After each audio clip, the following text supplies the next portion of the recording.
स्वागत है आपका हमारे चैनल आर एस संस्कृत पर। आज हम अंबिका दत्त व्यास के द्वारा लिखित शिवराज विजय की प्रश्नोत्तरी का दूसरा भाग लेकर आए हैं। तो आई होप आपको फर्स्ट पार्ट आपने देखा हो। फर्स्ट पार्ट हमने यहाँ तक देख लिया था कि 32 नंबर, तो 32वां क्वेश्चन आया, सत्यम न लज्जतो मया समय वेगा। ये कौन कहते हैं? युवराज कहते हैं। और किससे कहते हैं? तो ब्रह्मचारी गुरु से कहते हैं। किससे कहते हैं? ब्रह्मचारी गुरु से कहते हैं, चारी गुरु से, ठीक, गुरु से कहते हैं। तो इससे आगे हम अब चलते हैं, इससे आगे देखते हैं, ठीक है।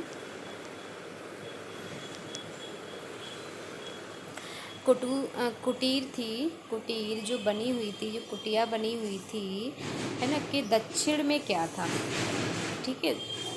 ये मान के चलो हमने सोच लिया ये कुटीर बनी हुई होगी इस तरह से, ठीक है, ऐसे कुटीर बनी होगी। चलो ऐसे ही बना, चलो दोबारा बना के देखते हैं, ट्राई करते हैं कुटीर कैसी बनी होगी। कुटीर मेरे बेटा इससे अच्छी बना लेता है। इस तरह से हमने कुटीर बनाई होगी, ठीक है। हाँ, तो उसका जो दक्षिण भाग था ये, तो पर्वत, वहाँ पे क्या बना हुआ था? तो पर्वत खंड और झरना, दो भाग बने हुए थे। एक तो वहाँ पर्वत खंड था, उस पर्वत खंड से यहाँ पे पर्वत बना हुआ था और उस पर्वत से ही झरना बह रहा था, ठीक है। आगे चलते हैं। और पूर्व में क्या था? तो पूर्व भाग इधर आता है, तो पूर्व में एक तालाब था, बड़ा सरोवर था जिसमें इस तरह से पानी भरा हुआ था, ठीक है। और चारों ओर इस पुष्प वाटिका के चारों ओर, सॉरी, इस कुटीर के चारों ओर, तो आपने अक्सर देखा होगा, जैसे किसी भी महात्मा संत लोगों की आप कहीं घूमने गए हो तो आपने जो आश्रम देखे होंगे, आश्रम बने होते, तो आपने देखा होगा कि उनके चारों ओर पुष्प की वाटिका लगी होती है, यानी कि पुष्प लगे होते हैं। क्या लगे होते हैं? यानी कि फुलवारी होती है, बहुत सुंदर सुंदर सी। तो कितनी प्यारी सी कुटिया लगती है उन लोगों की।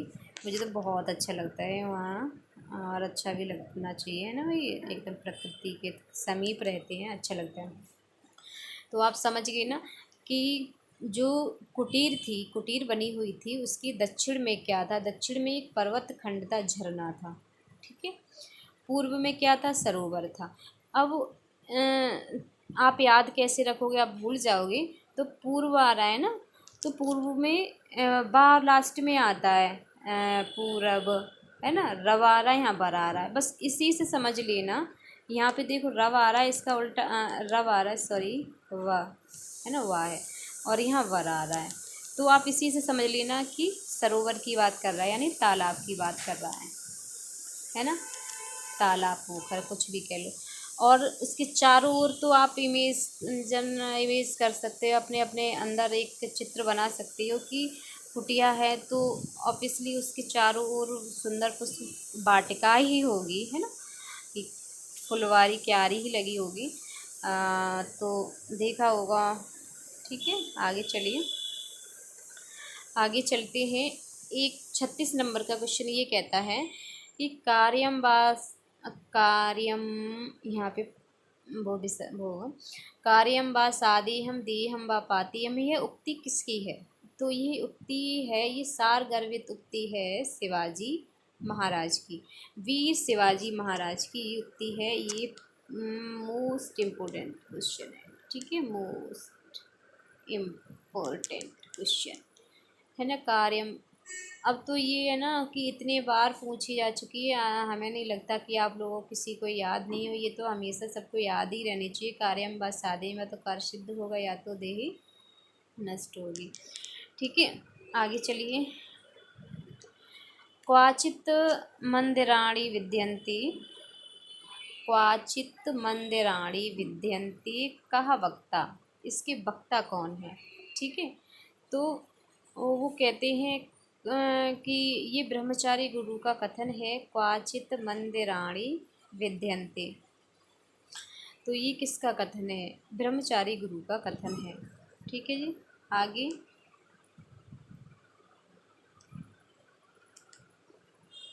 आगे है ताम्रचूड़ भक्ष पातकीन, है ना, ताम्रचूड़ भक्ष्य पातकीन का अर्थ क्या है?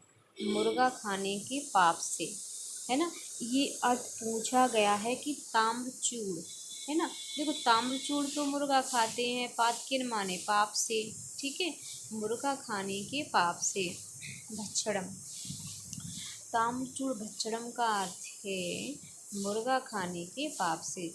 अब एक और शब्द आता है साखी। इसका भी अर्थ पूछा गया है कि साखी शब्द का अर्थ क्या है? वृक्ष है। एक होता है साखी, ठीक है, ये शाखाएं होती हैं, और एक होता है छोटी की मात्रा एक, है ना, तो उसका अर्थ होता है वृक्ष।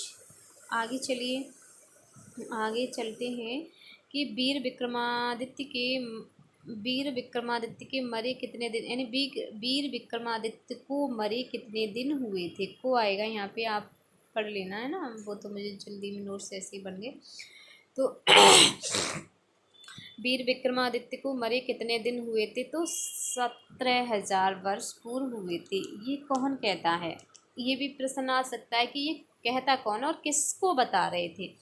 तो ये है ना, जो ब्रह्मचारी जो गुरु थे वो बताते हैं। किसको? योगीराज को। योगीराज को बताते हैं। किसको बताते हैं? योगीराज को। योगीराज को बताते हैं। क्या बताते हैं? जब उन्होंने पूछा, जब उन्हें संदेह हुआ कि देखिए वीर विक्रमादित्य के समय में इतना उत्पात मच रहा है, इतना खून खराबा हो रहा है, इतना स्त्रियों का अपहरण हो रहा है, लूटपाट हो रही है, ना, तो क्योंकि वो समाधिस्थ थे, यानी समाधि में बैठे हुए थे। उन्होंने फर्स्ट समाधि युधिष्ठिर के समय में लगाई थी, सेकंड विक्रमादित्य के समय में जब उन्हें सुख शांति सब जगह मिली तो उन्होंने समाधिस्थ हो गई थी। फिर अभी जब औरंगजेब के समय में उठे तो उनको यही लग रहा था कि अभी भी समय विक्रमादित्य का ही चल रहा है, तो इस वजह से उन्होंने पूछा कि इतना पाप उनके विक्रमादित्य के राज्य में बढ़ गया है कि तब तो इतना शांति था, ऐसे के राजा हैं ये। तो ब्रह्मचारी गुरु यहाँ पे उनको कहते हैं कि महाराज, गुरु कहते हैं उनसे, योगीराज से, कि महाराज ये समय है नहीं, उनका नहीं है, विक्रमादित्य का नहीं है, ये समय तो औरंगजेब का है। विक्रमादित्य को तो मरे 17,000 वर्ष बीत गए हैं। ये प्रश्न पूछा गया है आपके लिए। तो तब वो आश्चर्य रहते हैं, तब उनको ये आपने ऊपर जो सूक्ति पढ़ी थी कि समय वेग को नहीं देख पाया मैं, है ना, समाधिस्थ था इसलिए। फिर आपसे क्वेश्चन पूछिएगा, गजनी ने भारत पर कितनी बार आक्रमण किया था? यानी कि गजनी ने भारत को कितनी बार लूटा, कितनी बार आक्रमण किया, है ना। तो ये 12 बार। लेकिन पता है मैंने हिस्ट्री में पढ़ रखा है 17 बार। आपने, मैंने, मेरे पास इंटर में हिस्ट्री थी तो मैंने 17 बार पढ़ा है कि उन्होंने 17 बार सोमनाथ मंदिर को लूटा था, भारत पर आक्रमण किया था, और ज़्यादातर उसने सोमनाथ मंदिर को लूटा था। लेकिन यहाँ पे आपको हिस्ट्री के अकॉर्डिंग नहीं चल रहा है, यहाँ पे आपको अंबिका दत्त व्यास जी के हिसाब से चलना है और शिवराज विजय के अनुसार चलना है 12 बार। ओके, आगे चलिए। आगे क्वेश्चन कहता है, क्या कह रहा है हमारा ये क्वेश्चन की है, अलुलुंठित क्या है ये? अलुलुंठित किस गढ़ की धातु है? गढ़ हमारे यहाँ 10 होती है ना, तो उस गढ़ में ये किस गढ़ के अंतर्गत गिनी जाती है? अलुंठित माने होता है लूटा गया, है ना, तो लूटा गया, चुराया गया, चुरादी गढ़ के अंतर्गत आती है। ये तो आप बता सकते हो। और कुछ धातुएँ ऐसी होती है ना कि जिनको समझ ही नहीं आता है कि ये किस गढ़ के अंतर्गत है। कुछ धातु होती है जो आप बता सकते हो, है ना, भूवस धातु है, भवादीगढ़ के अंतर्गत आती है, इस तरह से। लेकिन उसमें समझ में आ रहा है साफ साफ, लेकिन इसमें भी आप साफ साफ समझ सकते हैं कि अलुंठित मान लूटा गया, लूटा, है ना, तो आप इसको चुरादीगढ़, चुराया गया, लूटा गया, सेम, है ना, तो इस तरह से आप इसको याद कर सकते हो। आगे है एक और, आगे ये भी उक्ति पूछी गई है, या तो ना अहम मूर्तिम मूर्ति विक्रीणामि किंतु भिनंधी भिनच्छी। ये किसने कहा है ना, तो किसने कहा है? ये तो कहा था गजनवी ने, मोहम्मद जो गजनवी था उसने कहा था, महमूद गजनवी था, उसने बोला था कि मैं मूर्तियों को बेचता नहीं हूँ, उनको तोड़ता हूँ, है ना, कि मैं विक्रेता नहीं हूँ कि उनका सौदा कर सकूँ। ये बात उसने कब कही थी? इसने ये बात जब कही थी, जब सोमनाथ मंदिर पे उसने लूटपाट मचा रखी थी और वहाँ से उसने सारा धन सब सारा धन उस मंदिर का लूट लिया था। फिर जब वो भगवान भोले बाबा की प्रतिमा पर जो अटैक करने चला, उसको तोड़ने के लिए चला, तो वहाँ के जो पंडित लोग थे, वहाँ के पुजारी लोग थे, वहाँ पूजा पाठ करते थे उस मंदिर के जो रक्षक थे, तो उन्होंने बोला कि तुम इस प्रतिमा पर प्रहार मत करो, है ना, चाहे तुम मुझे मारो काटो पीटो, इस तरह से बहुत सारे उन्होंने वर्ड बोले हैं। तो फिर उसके बाद ये कहता है महमूद गजनवी, क्या कहता है कि ना हम मूर्ति विक्रीणामी, विक्रीणामी होगा यहाँ पे, है ना, डंडा भी आएगा, देख लेना, किंतु विनंदी। तो वो कहता है कि देखिए, मैं इस मूर्ति का विक्रेता नहीं हूँ, है ना, मैं इस मूर्ति को तोड़ूंगा, है ना। तो इस तरह से वो ये उक्ति कहता है। और ये किससे कहता है, आपसे ये पूछे तो मंदिर के जो पुजारी थे उनसे कहता है। अब आपसे ये पूछेगा कि ये पंक्ति है किसकी, तो आप शिवराज विजय की बताओगे। और शिवराज विजय अगर ना दे के, आजकल क्वेश्चन ऐसे भी दे रखते हैं कि ये उक्ति दे कर आपको इनके राइटर पूछ सकता है, ठीक है। तो लेखक पूछेगा तो आप बता सकते हो कि ये शिवराज विजय किसने लिखी है, तो अंबिका दत्त व्यास ने लिखी है, ठीक है। आगे है कि गजनी की मृत्यु संवत के अनुसार किस हुई, तो कब हुई थी उसकी मृत्यु, सन पूछेगा आपसे। तो 1087 विक्रम संवत के अनुसार, ठीक है। विक्रम संवत के अनुसार 1087 में उनकी मृत्यु हुई थी। आगे देखो।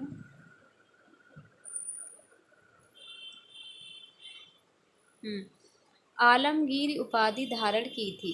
आलमगीर की, ये भी पूछा गया है, आलमगीर की उपाधि किसने धारण की थी, तो औरंगजेब ने धारण की थी। किसने धारण की थी, औरंगजेब ने। अब आगे चलिए, आगे चलते हैं। आगे क्या कहता है हमारा अगला क्वेश्चन 40 नंबर का, ये जो शिवाजी थे, सॉरी ये लग रहा है आगे, शिवाजी थे वो किस दुर्ग में ठहरे हुए थे, एक दुर्ग किला था, उसमें किस दुर्ग, तो वो था सिंह दुर्ग, ये भी पूछा गया है। आगे देखिए जो है मरजारा, ये मरजारा है, विसर्ग भी है यहाँ पे, तो मरजारा है, ये इसका अर्थ क्या है, बिल्ली है, इसका अर्थ क्या है, बिल्ली है, ठीक है। और आगे चलिए, आगे क्या कहता है, जीवनी सह दुःखीन वास्ते इत्युदति वरम में रेखांकित का अर्थ क्या है ना, सहा जो पद है ये रेखांकित है, तो ये है रघुवीर सिंह के लिए। जब वो कहते हैं ना, जैसे योगीराज से प्रश्न पूछते हैं, वहाँ के जो ब्रह्मचारी गुरु के साथी सगा संबंधी थे, तो ये रघुवीर सिंह छोड़ के चला गया था यहाँ से, तो उनके बारे में फिर वो पूछते हैं क्या वो जीवित है, वाकई में क्या जिंदा है, तब वो उनसे बताते हैं वो जीवित है ना, और बहुत जल्दी आपके यहाँ पे वापस होने वाला है, इस तरह से वो कहते हैं। तो आगे देखिए, आगे क्या कहते हैं। ये बिहार के लेखक कौन है, आपको ये हिंदी की रचना है, अंबिका दत्त व्यास है, और ये भी पूछी गई है।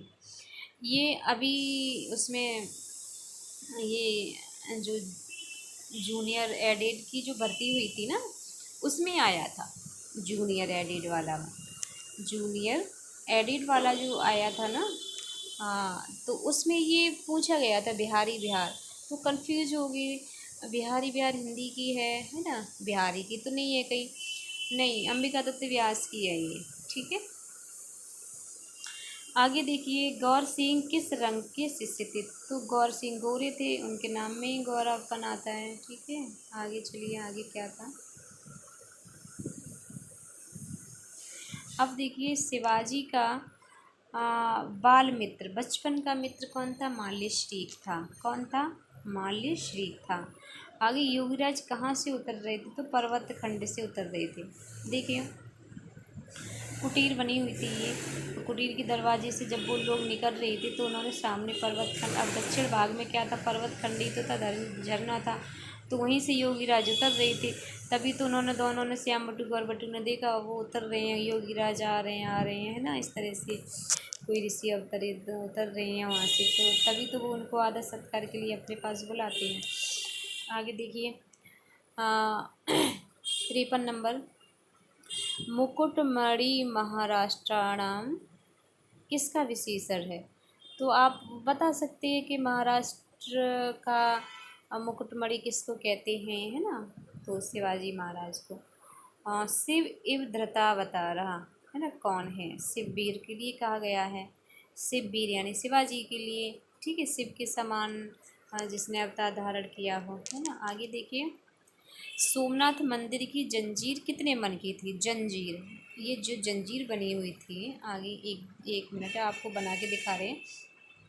पहले तो देखिए क्वेश्चन पहले डाउटफुल था कि समझ नहीं पा रहे थे कि घंटा था, ये जो घंटा लटक रहा था ये था कितने मन का, 200 मन का।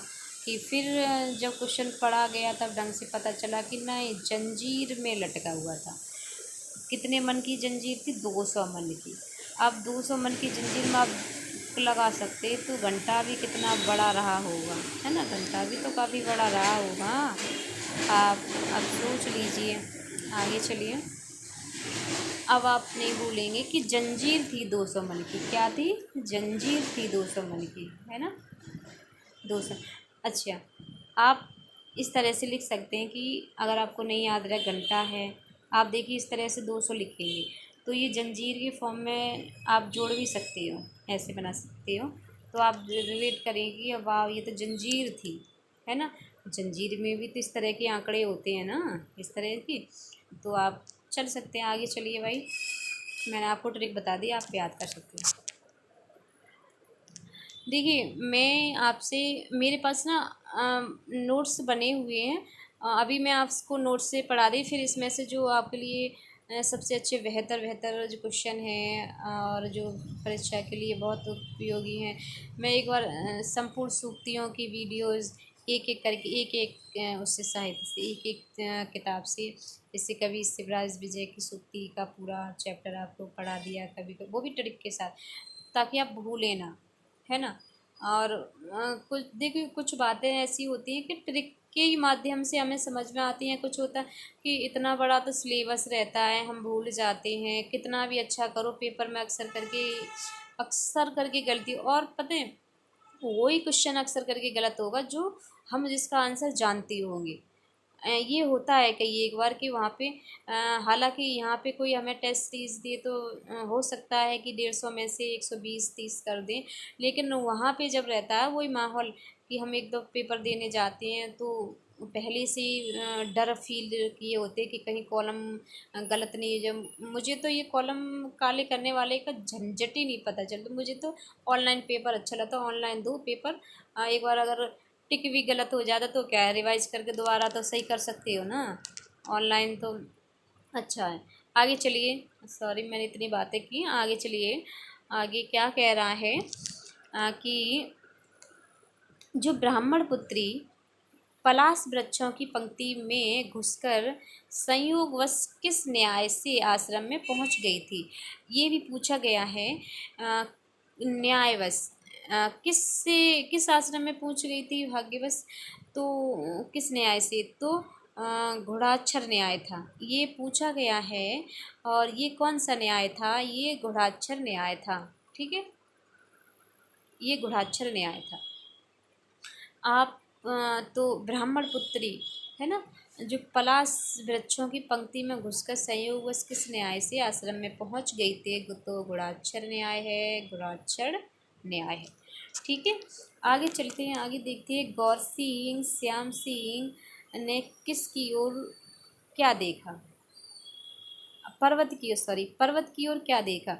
तो अभी तो आपको बताया था, योगी राज को, महामुनि को पर्वत शिखर से उतरते हुए उन्होंने नीचे की तरफ देखा था, है ना। आगे चलिए, आगे क्या कहता है हमारा प्रश्न, महामुनि को देखा था, ठीक है। तो यहाँ ग्रामड़ी का अर्थ क्या है, ग्रामड़ी, अड़ी दीर्घ है, अधिकार हमारा क्या है, दीर्घ है। तो ग्राम प्रधान या सरपंच होता है ग्रामड़ी। और यहाँ पे इस तरह से ये मंत्र चढ़ा देंगे तो गांव के वासी हो जाएंगे, ठीक है। आगे चलिए, आगे चलते हैं। गौरवटु की आकृति। गौरवटु की आकृति कैसी थी? गौरवटु की आकृति, यहाँ पे आकृति का वर्णन किया गया है। एक पंक्ति गौरवटु के लिए आती है, एक श्यामवटु के लिए आती है और एक योगी राज के लिए भी आती है। तो हो सकता है इसमें सारे कल लिखा हो, नहीं लिखा होगा ना तो मैंने और भी जगह, कई एक जगह भी नोट्स बनाए हैं, तो फिर आगे आपको दे दें। पहले यहाँ पे इसकी देख सकते हैं कि गौरवटु की आकृति क्या थी। देखिए, बटुरसौ आकृत्या सुंदर वर्णेन गौरः जटाभिब्रह्मचारी वयसा षोडश वर्षीयः कम्बुकण्ठा आयातललाटा सुबाहु विशाललोचनश्च इति, है ना। कैसा था वो?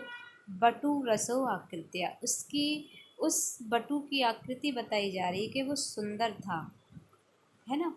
उसका जो और सुंदर आकृति उसकी रचना की जा रही है। तो वर्णेन गोरा, वो गोरे रंग का था। जटावी ब्रह्मचारी, और उसकी जटाएं, अब भाई उसमें पढ़ रहा था तो आपने देखा होगा ब्रह्मचारी, उनकी जटाएं होती हैं वैसा सोडा, और उसकी आयु थी 16 वर्ष की थी।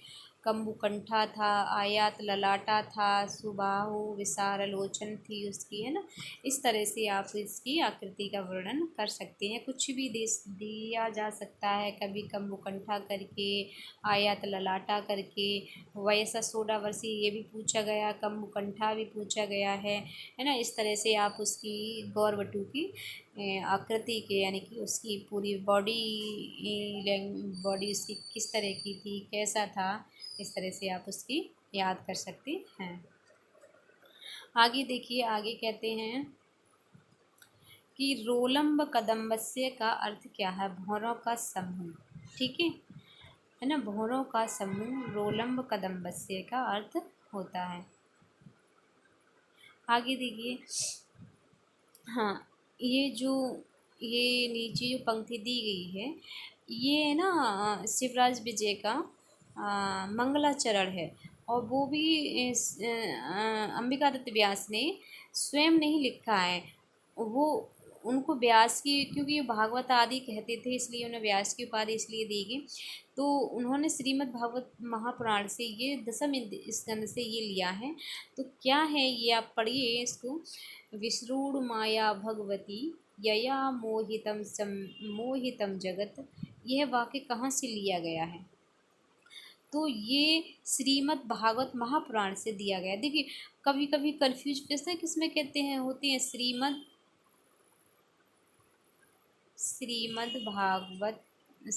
भगवत गीता, भगवत गीता से, ठीक है। गीता से हम कभी कभी कंफ्यूज हो जाते, लेकिन यहाँ भगवत गीता नहीं, महापुराण है, ठीक है। हो सकता है आप लोग इसमें कंफ्यूज हो जाते, क्योंकि हो जाते ही हैं, है ना। आगे चलिए, आगे क्या कहता है अगला प्रश्न हमारा। शिवाजी जो सॉरी व्यास जी का विवाह किस वर्ष की अवस्था में हुआ था? तो 13 वर्ष की अल्पायु थी उनका, तभी विवाह हो गया था। आज की युग में तो 13 वर्ष में तो बच्चों को जानते भी नहीं है, तब बेचारों का विवाह हो गया था, है ना। शिवाजी की राजधानी सतारा थी, ये भी पूछा जा सकता है और पूछा भी गया है। आगे चलिए, शिवाजी नायक, सॉरी शिवराज विजय की जो नायक थी वह कौन थे? तो शिवाजी थे। और प्रतिनायक पूछे तो औरंगजेब था, जिसको संस्कृत में औरंगजेब भी कहते हैं, ठीक है।